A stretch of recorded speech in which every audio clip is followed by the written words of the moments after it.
What's up, y'all? So, yeah, I know it's been a minute. I needed a break. So let me just bring y'all up to speed before we get started and um and kind of just let you know what's been going on. So definitely I took a hiatus, but it's consulting time is back for season two. Now season two is gonna be a little bit different because your girl was exhausted last season. Let me just help you understand. I was exhausted. But this season, we are going to rock out on Tuesdays, Wednesdays, and Thursdays. So no more Fridays.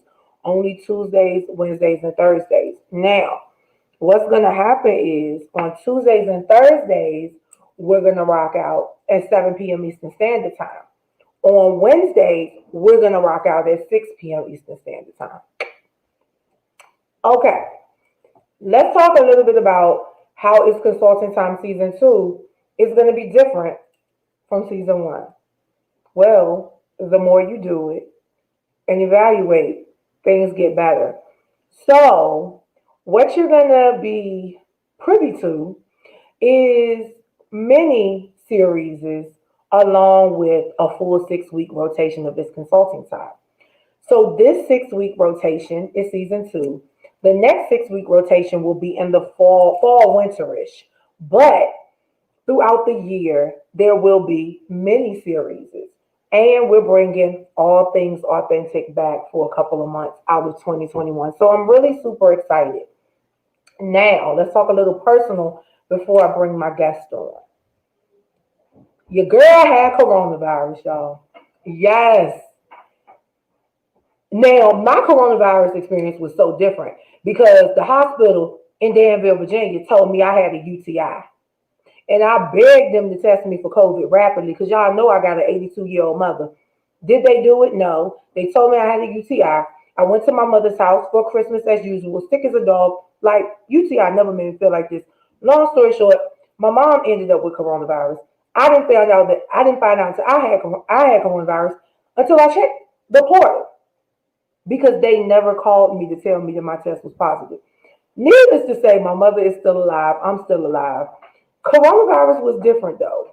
Now that I know I had it, I understand what it does to the body and why it didn't attack me or my mother like that because we kept moving and we kept going. But at her age, it did affect her a little bit differently. So that's kind of what's been going on, guys. So many other things that we'll talk about later. But I definitely wanted to just let you know what's been going on. So it's consulting time, and your girl Lillie Mae is back. So share the broadcast, share the stream, and we're gonna dive right in. So tonight, season two kickoff. We got a pre-show today and a pre-show tomorrow. But we got Miss Kendra Hall.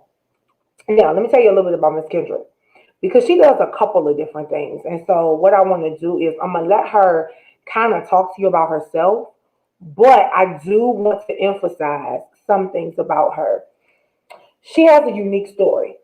Now, unique to society, no, but her story is unique because of the overcome. So, what we're gonna do, we're gonna bring Kendra out, and we just gonna rock it out like only Lillie Mae can do.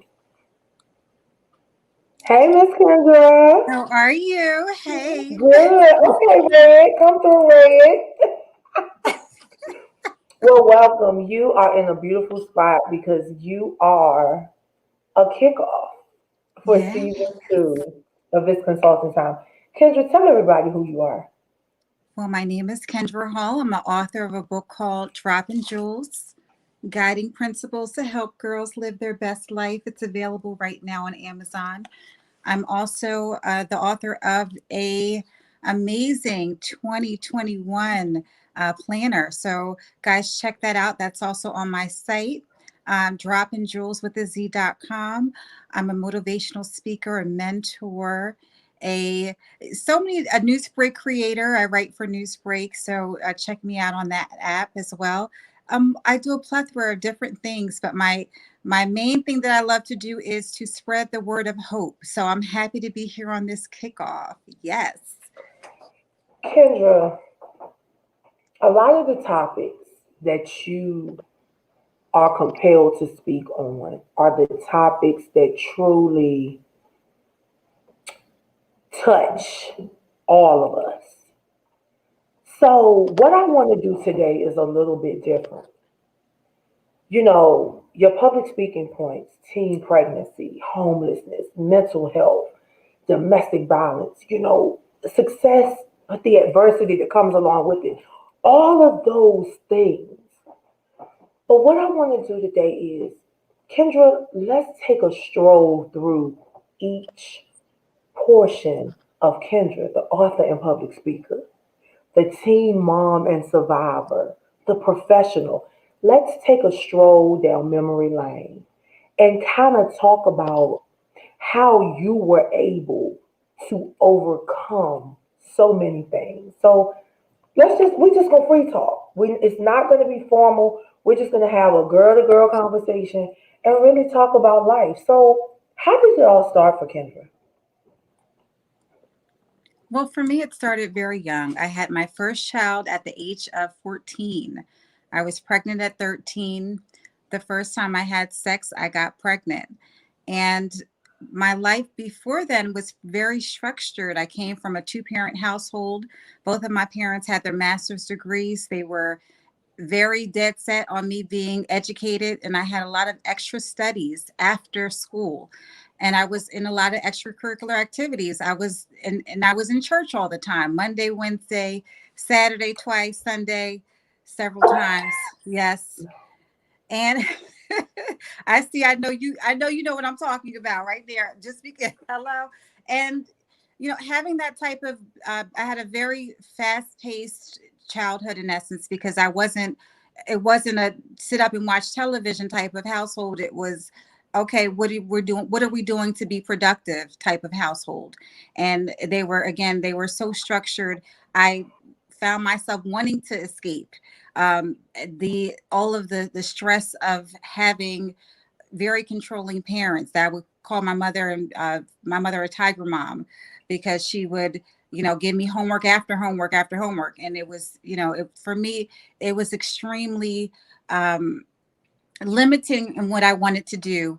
And I didn't feel like I had any choices as a young person. I felt like I was a robot, and I was just kind of doing everything to please everyone else, but I didn't feel as though I had any say so in my own life. So me getting into a relationship and sneaking around, I started that with this boy at 12, sneaking around at church, sneaking around after school, and libraries. And you find your way when you're a child and you want to do what you want to do. And we skipped school one day. I got pregnant, and now I'm in a situation to where I had to tell my parents, and that did not go well, because now I'm not only dealing with a teen pregnancy situation, I had to deal with a homelessness situation. My parents put me out. So, so now, there's two different situations that were really hard to deal with for somebody who, although I was in a very structured household, I was in a very sheltered household. So I didn't have street smarts. I had book smarts at that point. And so being out on my own, I had to learn street smarts the hard way. And so that journey is its own journey as a young woman out on your own, because now you're dealing with a lot of different elements and different people that see you as prey and not as a person. So I'll take a pause there. Kendra, I heard a lot of different things. I heard exploration. I heard curiosity, but I also heard strength, determination, and fight.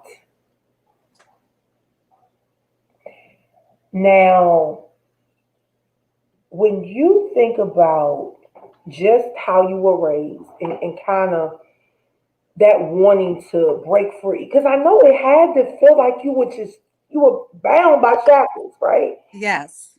How does that translate though into your parenting style today? So I told you this is gonna be all over the place because people need to understand how When I say that your upbringing matters, people want to argue with me, but it matters. How does that translate into your parenting styles today? Now, see, my parenting style has was definitely influenced from my childhood because, and I will go in different spurts. My oldest son is 27, so yes, so so my oldest is 27. Then I have a 22-year-old and a 23-year-old, soon to be 23, and 24. And I also have a 12-year-old daughter. So I had three boys, and now I have a 12-year-old daughter. And so, with me being younger, there's two different styles. I call myself a senior parent. I'm also a grandparent of two now. So that's another journey. Yes, yes. So Fabulous. And you fabulous, girl. See, thank that's the you. thing. You are fabulous. I know they're like, I can see it now. Even in 5 years, Grandma, you can't come get me from school because they keep talking about you. I love it. I appreciate you. Thank you, Queen. I appreciate you. One thing I will say is that when I was for my boys, I was even more structured because still I had my parents' influence over me, and so I was not. I was a parent who had who was a disciplined and a parent.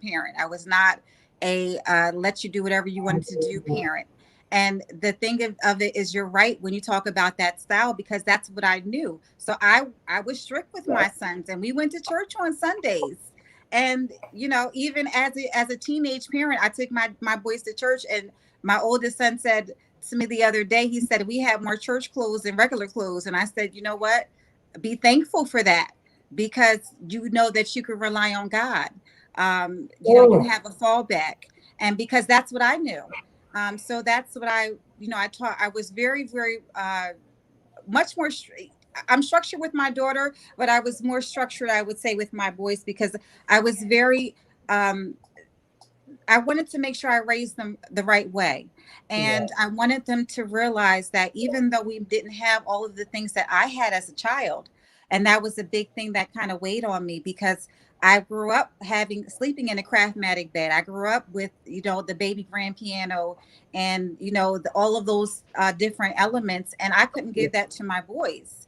So for me, I had to, do things that I felt was going to still show them a way of life, even though that I wasn't able to give them all of the material things that I was given as a child. So I really wanted to make up and make sure that they were educated too, as young Black males. So we have Black History Day once a week.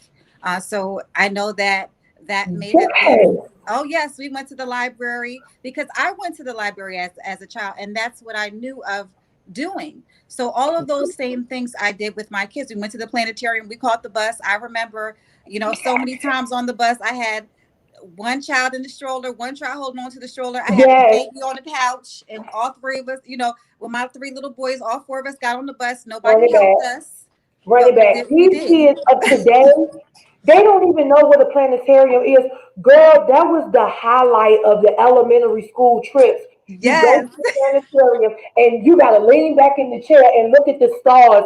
That's how you learn the solar system. that's right. We went to the We planetarium. did. It was a big deal. It was a big Yes. deal. And my friends I wound up getting with other teenage moms. And, I wound up, you know, connecting as time went on in my life. And we wound up doing a lot of things together with our kids. We took our kids to the planetarium. A lot of teen parents, and I don't say that this in a way that I encourage being a teen parent, because I do not. But there are a lot of teen parents who do try their best, and they do give their children the best opportunities that they possibly can, regardless of whatever situation they find themselves in. So that's what we did. We took our kids to the park. We took our kids to, we looked in the newspaper and we find out different events that were going on in the area. We would take them to that. We get on the bus. We would take them out of, to maybe a space out of town. I mean, we did whatever we could do to make sure that our boys and our, girls our kids had whatever we did, whatever we could give Yes. them. Yeah. And I'm going to assume that you're big education for the babies, but you didn't talk to us about your education, which you so eloquently and fabulously have acquired. And you are a woman after my own heart because as I look behind me, I I see do. the, I some of the see it. same things.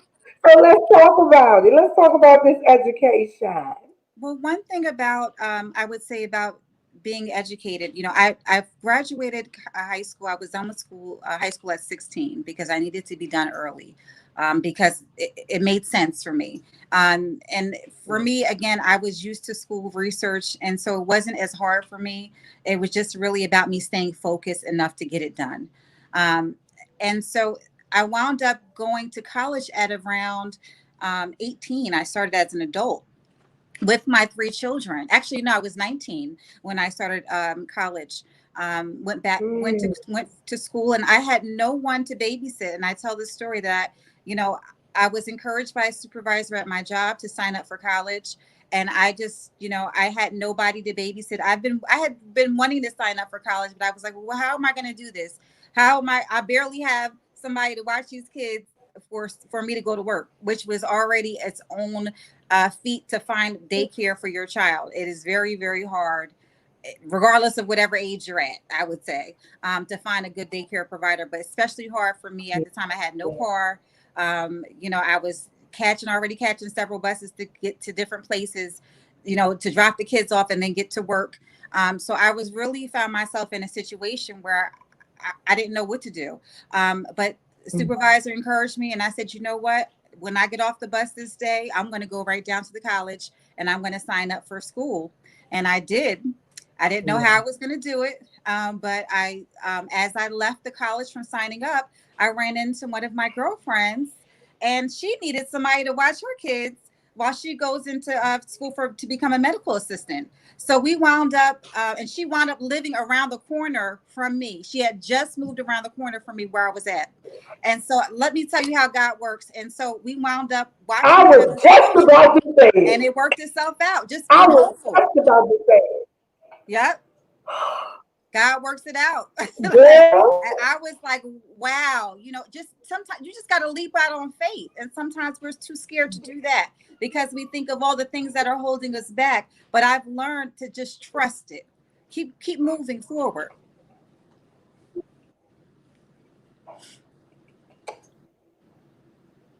mm, guys, if you're just tuning in, you are hearing from an author, a speaker, but she's a survivor. And you know what? I'm sorry. Out of every title and accolade you have, you are a multi-tiered survivor, right? Amen. Because the children and the clients that I see that have your story, it looks totally different right now for them. Right. Right. But Kendra, I think you will agree with me in saying that root and that foundation you were given, you lived by it. See, when I listen to your story, what I hear is some people show that life. I'm a show Christian. I'm in church every time the church doors open. I'm quoting scriptures every time I talk to you. But baby, when you are a walking Christian, Ooh, say it. you don't Say it. even the thing. And I tell people it's so funny. Even when I'm cussing somebody out, it's like, but you know what? You're really a good person on the low. I'm like, yeah, I am. But sometimes they take me there. I Mhm. allow them to take me there. But Kendra, you're a multi-tier survivor. And what I love is that most people would have been mad at God. Mhm. They would have just went off. But it's like you had something else in you that just let you just go. And Kendra, you do not. look like what you've been through. Hallelujah. Thank you, Lord. Yes. Only Oh God's my. grace. Only. Let's talk about dropping jewels because I just feel like dropping jewels is you. Right. So just tell us about dropping jewels and maybe give us the three highlights of dropping jewels from Miss Kendra Hall. Absolutely. Dropping Jewels, Guiding Principles to Help Girls Live Their Best Life. I wrote the book based upon my life story, but the book is not about my life as much as it is the lessons and what God has allowed in terms of the hope and what perseverance and resilience looks like. And I give through spiritual and spirited guidance, ways to be able to overcome situations you find yourself in, or to deter you from situations before they become such, something to where Mm, you can't handle it, or you don't feel like you can handle it.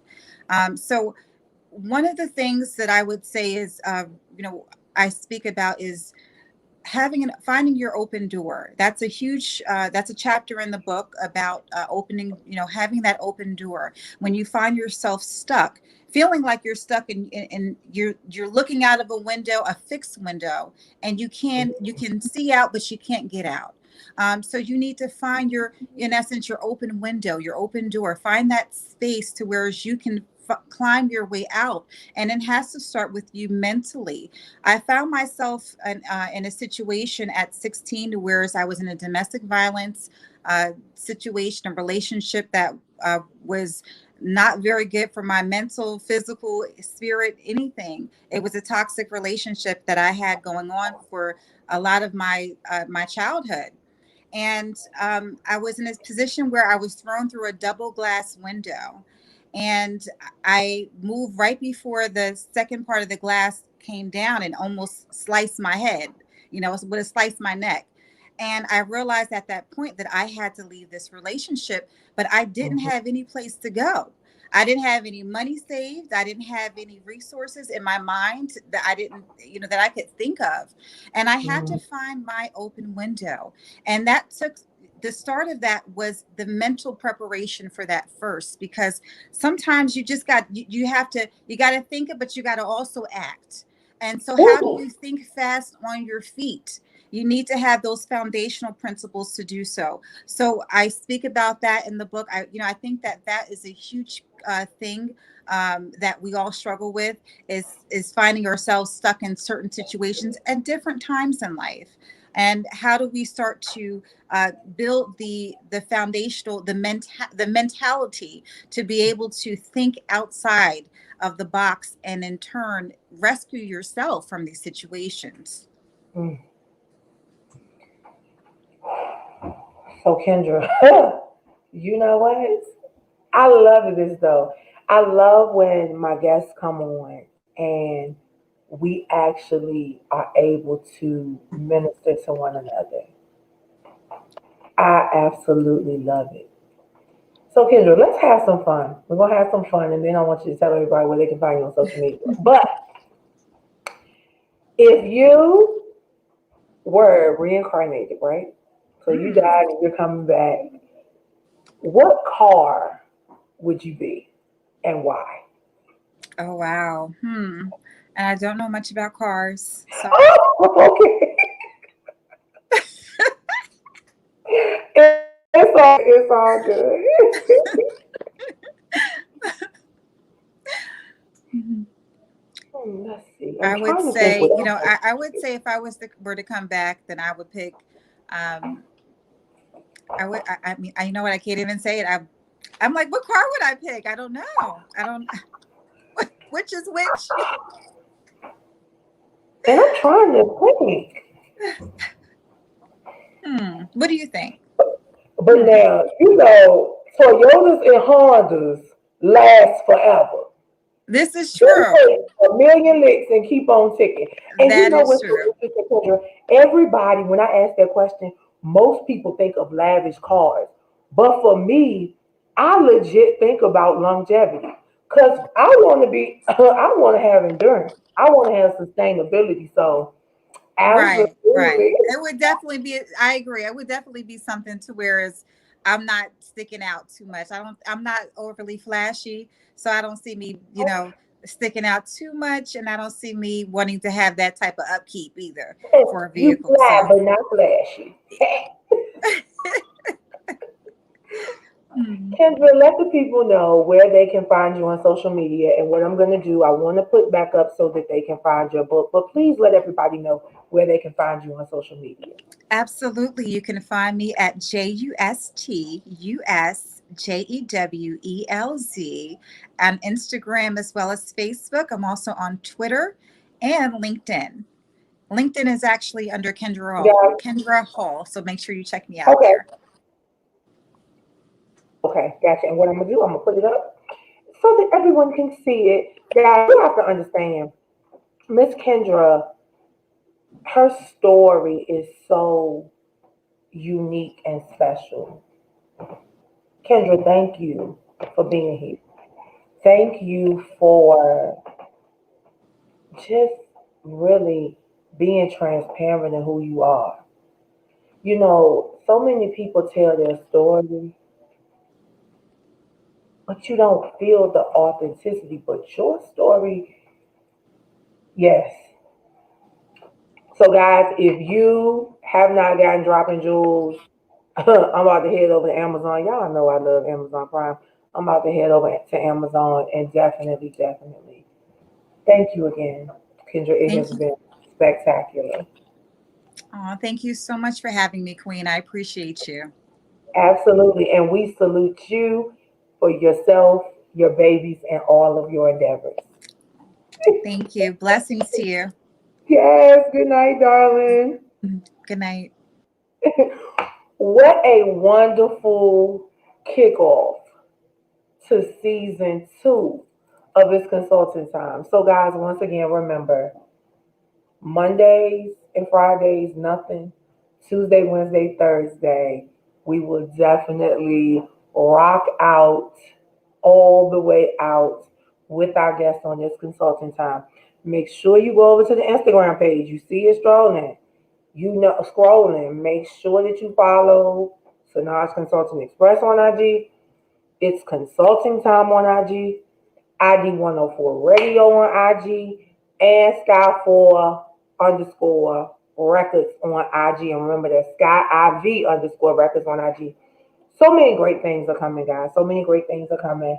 My countdown has officially begun for the transition out of Virginia. Virginia all my life, and now I'm leaving. Wow, right? 35 years, and now I'm going bye bye. But thank you so much for tapping in. And remember, joy, Jules, and Justice. Have a good night, ladies and gentlemen.